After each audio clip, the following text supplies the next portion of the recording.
ಏಕತೆಯನ್ನು ಸಾರುವ ಗ್ರಂಥವೇ ಸಂವಿಧಾನ. ಹಲವು ರಾಜರುಗಳಿಂದ ಭಾರತಕ್ಕೆ ಗಣರಾಜ್ಯದ ಸೂತ್ರ ಕೊಟ್ಟ ಶಾಸ್ತ್ರವೇ ಸಂವಿಧಾನ. ನನ್ನ ಹೆಸರು ಚಿನ್ಮಯ HP. ನಾನು 6ನೇ ತರಗತಿ A ವಿಭಾಗದಲ್ಲಿ ಓದುತ್ತಿದ್ದೇನೆ. ಈ ದಿನದ ಗಣರಾಜ್ಯೋತ್ಸವ ಕಾರ್ಯಕ್ರಮದಲ್ಲಿ ಉಪಸ್ಥಿತರಿರುವ ಎಲ್ಲರಿಗೂ ಬೆಳಗಿನ ಶುಭೋದಯ ಹಾಗೂ ಗಣರಾಜ್ಯೋತ್ಸವದ ಹಾರ್ದಿಕ ಶುಭಾಶಯಗಳು. 1947 ಆಗಸ್ಟ್ 15ರಂದು ನಮ್ಮ ಭಾರತ ದೇಶವು ಬ್ರಿಟಿಷರ ಆಳ್ವಿಕೆಯಿಂದ ಸ್ವಾತಂತ್ರ್ಯ ಗಳಿಸಿ ಸ್ವತಂತ್ರ ದೇಶವಾಯಿತು. ನಂತರ ದೇಶದೆಲ್ಲೆಡೆ ಏಕರೂಪದ ಆಡಳಿತ ವ್ಯವಸ್ಥೆ ಇರಬೇಕೆಂದು ನಿರ್ಧರಿಸಿ ಭಾರತ ಸಂವಿಧಾನದ ಸಭೆ ಭಾರತ ಸಂವಿಧಾನವನ್ನು ಅಂಗೀಕರಿಸಿಕೊಂಡರು. ನಂತರ ಜನವರಿ 26, 1950ರಂದು ಭಾರತ ಸಂವಿಧಾನವು ಜಾರಿಗೆ ಬಂದಿತು.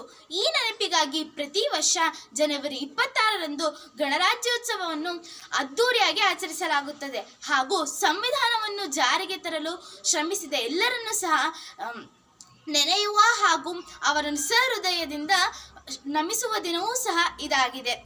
ವಿಶ್ವದಲ್ಲಿ ಅತಿ ದೊಡ್ಡ ಲಿಖಿತ ಸಂವಿಧಾನ ಹೊಂದಿರುವ ದೇಶ ನಮ್ಮ ಭಾರತ ದೇಶ ಎಂಬುದು ಹೆಮ್ಮೆಯ ವಿಷಯವಾಗಿದೆ.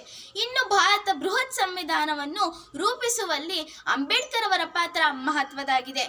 ಇವರನ್ನು ಭಾರತ ಸಂವಿಧಾನದ ಪಿತಾಮಹ ಎಂದು ಕರೆಯಲಾಗುತ್ತದೆ. ಸಂವಿಧಾನ ನಮ್ಮ ರಾಷ್ಟ್ರದ ಸರ್ವೋಚ್ಚ ಕಾನೂನಾಗಿದ್ದು ಅದಕ್ಕೆ ಎಲ್ಲರೂ ಕೂಡ ಗೌರವಿಸಬೇಕಾಗಿದೆ. ಹಾಗಾಗಿ ಈ ದಿನವನ್ನು ಗಣರಾಜ್ಯೋತ್ಸವ ದಿನವನ್ನಾಗಿ ದೇಶದಾದ್ಯಂತ ಅತ್ಯಂತ ಹೆಮ್ಮೆಯಿಂದ ಆಚರಿಸಲಾಗುತ್ತದೆ. ನವದೆಹಲಿಯ ಇಂಡಿಯಾ ಗೇಟ್ನಲ್ಲಿ ನಮ್ಮ ದೇಶದ ರಾಷ್ಟ್ರಪತಿಗಳು ಬಾವುಟ ಹಾರಿಸಿ ಕಾರ್ಯಕ್ರಮಕ್ಕೆ ಚಾಲನೆ ನೀಡುತ್ತಾರೆ. ಈ ಸಂದರ್ಭದಲ್ಲಿ ಭಾರತ ಮಿಲಿಟರಿ ಶಕ್ತಿಯನ್ನು ಪ್ರದರ್ಶಿಸಲಾಗುತ್ತದೆ. ಈ ವರ್ಷದ ಗಣರಾಜ್ಯೋತ್ಸವ ಆಚರಣೆಯು ಸುವರ್ಣ ಭಾರತ ಪರಂಪರೆ ಮತ್ತು ಪ್ರಗತಿ ಎಂಬ ವಿಷಯದ ಮೇಲೆ ಕೇಂದ್ರೀಕೃತವಾಗಿದೆ. ಭಾರತದ ಪ್ರಜೆಗಳಾದ ನಾವು ಇದನ್ನು ಸದಾ ನೆನಪಿನಲ್ಲಿಟ್ಟುಕೊಂಡು ದೇಶವನ್ನು ಸುಸ್ಥಿತಿಯ ಕಡೆಗೆ ಕೊಂಡೊಯ್ಯೋಣ ಎಂದು ಹೇಳುತ್ತಾ ನನ್ನ ಮಾತುಗಳನ್ನು ಮುಗಿಸುತ್ತೇನೆ. ಜೈ ಹಿಂದ್, ಜೈ ಭಾರತ್ ಮಾತಾ.